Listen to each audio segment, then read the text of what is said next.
Hello students, आज के video में मैं आपको एक्सप्लेन करूंगा दैट इज एक्सरसाइज 7.1 का क्वेश्चन नंबर 13। हम लोग क्लास 11 मैथ्स का चैप्टर 7 कर रहे थे दैट इज बाइनोमियल थ्योरम।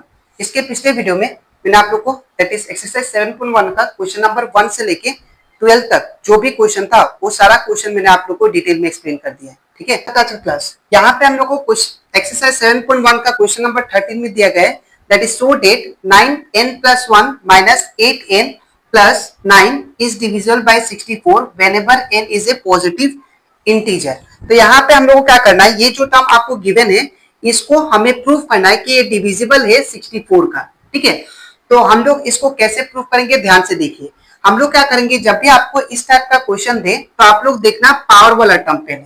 तो यहाँ पे देखिए 9 टू दी पावर n+1 है, तो हम लोग क्या करेंगे 9 को ब्रेक करेंगे किस फॉर्म में, दैट इज 1 + x के फॉर्म में ब्रेक करेंगे। ठीक है, तो मैं क्या करता हूं, यहाँ पे देखिए ध्यान से आप लोग, ये 9n+1 को हम लोग ब्रेक करके क्या लिख सकते हैं, that is 1 + 8 to the power n+1, because 8 + 1 कितना होता है 9।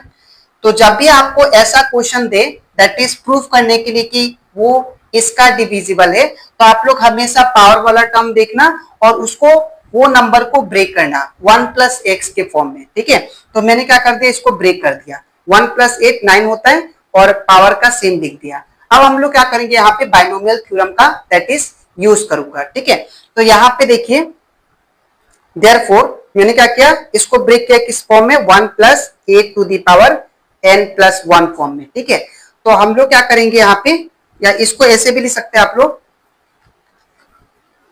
यहां पे डायरेक्टली लिखते हैं यूजिंग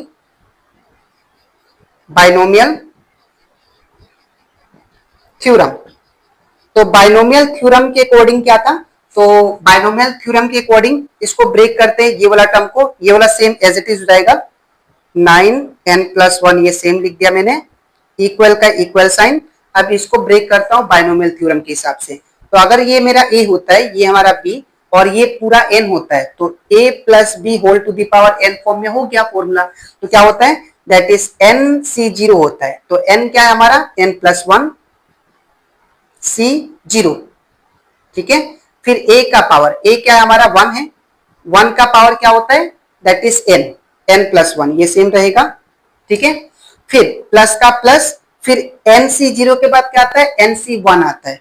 तो n हमारा क्या है, n+1 है। यहाँ पे मैं लिख देता हूं, a का वैल्यू हमारा 1 है, b का वैल्यू हमारा 8 है और n का वैल्यू क्या है, n+1 है।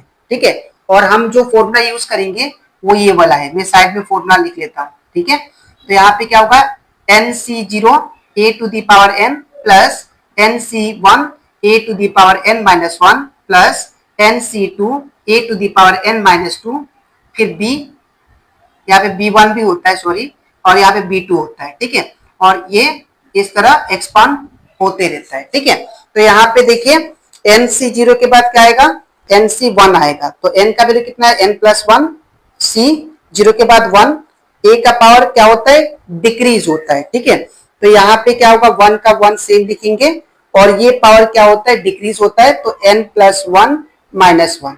ठीक है, और यहाँ पे b का पावर क्या होता है, इंक्रीज होता है, तो b का वैल्यू कितना है 8, तो यहाँ पे 8 लिखेंगे 1। ठीक है, अब इसके बाद प्लस का प्लस, फिर यहाँ पे प्लस देंगे, nc1 के बाद क्या आता है, nc2 c2। ठीक है, फिर इसके बाद क्या होता है, दैट इज फिर से यहाँ पे इंक्रीज होता है, सॉरी डिक्रीज होता है a का पावर, तो a का पावर को फिर से डिक्रीज करते हैं n+1 फिर -2। ठीक है, और b का पावर को इंक्रीज करते हैं, तो 8 का पावर 1 है, तो 8 का पावर स्क्वायर हो जाएगा। ठीक है, फिर प्लस, और ये चलते रहेगा प्लस। अब ये कितना तक चलेगा, जब तक ये दोनों n सिमिलर ना आ जाए। ठीक है, तो n+1 c n+1। ठीक है, फिर यहाँ पे a का पावर क्या होगा, दैट इज n+1, ये ब्रैकेट में, फिर माइनस n+1। ठीक है, उसके बाद b का पावर क्या होगा, दैट इज 8 का पावर n+1 हो जाएगा। ठीक है, तो यहाँ पे ये लास्ट होगा आपका टर्म। तो यहाँ पे ये दोनों सेम हो जाता है लास्ट टर्म में, और दूसरा चीज a का पावर क्या होता है, दोनों सेम हो जाता है, और b का पावर जो लास्ट टर्म होता है, जो हमारा n होता है, वही आ जाता है। ठीक है, अब इतना करने के बाद इसको मैं सेम लिखूंगा 9n+1 इक्वल, अब यहाँ पे मैं फॉर्मूला को यूज करूंगा जो कि मैंने आप लोग को पिछले वीडियो में भी समझाया था। क्या था, NC0 हमेशा 1 होता है, NC1 हमेशा n होता है, और NCn कितना होता है, 1 होता है। ठीक है, तो यहाँ पे देखिए NC0 1 होता है, तो यहाँ पे NC0 कितना होगा, दैट इज 1 इंटू 1 का पावर कुछ भी करने से कितना आता है, 1 आता है। ठीक है, प्लस अब यहाँ पे NC1 है, तो NC1 कितना होता है, n, तो NC1 कितना होगा, n+1। ठीक है, इसके बाद हम लोग क्या कर सकते हैं, यहाँ पे ध्यान से देखिए आप लोग, तो अगर आप लोग ध्यान से देखो तो यहाँ पे 1 का पावर जो भी करो कितना आएगा, 1 ही आएगा। ठीक है, इसके बाद 8 का पावर 1 है, तो यहाँ पे क्या लिखेंगे, इंटू 8।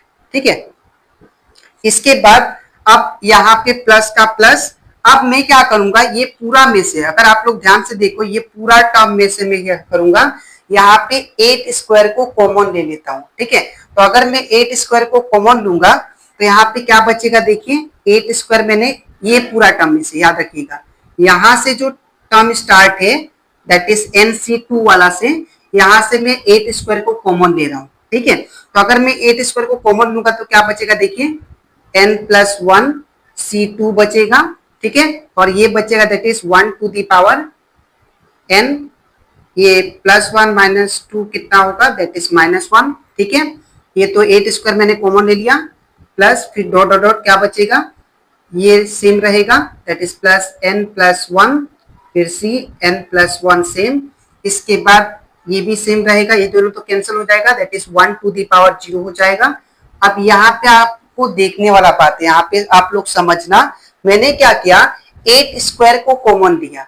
ठीक है, तो अगर मैं 8 स्क्वायर को कॉमन लिया तो यहाँ से 2 घटाना पड़ेगा 8 टू द पावर 2। ठीक है, तो यहाँ पे हमारा पावर में क्या है, 8 टू द पावर n+1 है, तो अगर मैं इसमें 2 माइनस करता हूं तो कितना आएगा, देखिए आप लोग 8 टू द पावर n+1 -2 करना आपको, तो यहाँ पे कितना आ जाएगा, 8 to the power that is n-1 आ जाएगा। मैं फिर से बता रहा हूं, मैंने क्या किया, ये पूरा में से 8 स्क्वायर को कॉमन दिया, तो अगर मैं 8 स्क्वायर को कॉमन लेता हूं तो जो बाकी बचा है टर्म उसको लिख रहा हूं। ठीक है, तो यहाँ से भी मैंने 8 स्क्वायर को कॉमन लिया है, तो जब 8 स्क्वायर को कॉमन लेंगे तो यहाँ पे -2 मुझे करना पड़ेगा इस पावर में। ठीक है, तो जब -2 मैंने किया तो कितना आया, मैंने 8 का पावर n-1, तो यहाँ पे क्या होगा, n-1 आएगा पावर। ठीक है, अब इतना करने के बाद इसका अगला स्टेप क्या होगा, देखिए 9n+1 इक्वल टू 1 इंटू 1 1 होगा, प्लस का प्लस, अब यहाँ पे देखिए 8 इंटू n, यहाँ पे 8 1 जा 8 हो जाएगा। ठीक है, 8 1 जा 8, प्लस का प्लस, 8 का स्क्वायर 64, और ये पूरा टर्म को मैं k एज्यूम कर लेता हूँ। ठीक है, और k क्या होगा हमारा, दैट इज पॉजिटिव इंटीजर हो सकता है। ठीक है, या आप लोग n भी एज्यूम कर सकते हो, इसको n ही एज्यूम करता हूँ। ठीक है, या आप लोग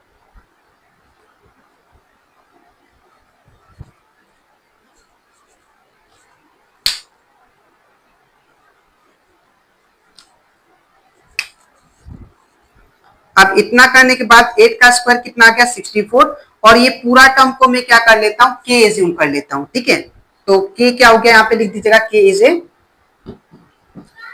पॉजिटिव इंटीजर। ठीक है, अब इतना करने के बाद यहाँ पे क्या होगा, ध्यान से देखिए आप लोग, इसका अगला स्टेप 9n+1 इक्वल टू 1 का 1 प्लस, ये 8 दोनों का साथ होगा multiply, 8 into n, 8n plus 8 1 जा 8 प्लस 64k।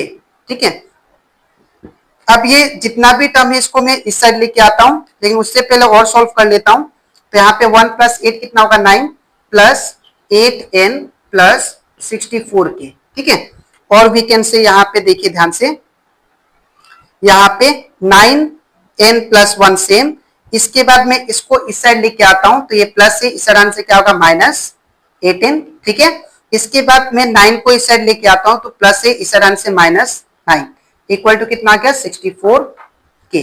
ठीक है, तो अगर मैं k को सिंगल छोड़ता हूं तो 64 क्या होगा, इसके नीचे जाएगा। ठीक है, और इसके नीचे जाके क्या करेगा, इसको डिवाइड कर देगा, तो so that this one is divisible by 64, तो मेरा क्या हो गया, प्रूफ हो गया। तो अगर मैं k को सिंगल छोड़ता हूं तो 64 कहां जाएगा, नीचे, और दैट मीन्स इसको क्या कर रहा है, 64 डिवाइड कर रहा है। यही हम लोग को क्या करना था, प्रूफ करना था। ठीक है, तो यहाँ पे लिख दीजिएगा दैट इज k की जगह पे मैंने k किसको एज्यूम किया, ये पूरा को, ये लिख सकते हो आप लोग n+1 c2 1 n-1, फिर plus dot dot dot plus n+1 c n+1, फिर इसके बाद 1 to the power 0 a to the power n-1। ठीक है, तो ये आपका कंप्लीट हो जाता है। तो यहाँ पे आप लोग लास्ट में लिख भी सकते हो therefore 9n+1 minus 8n-9 is divisible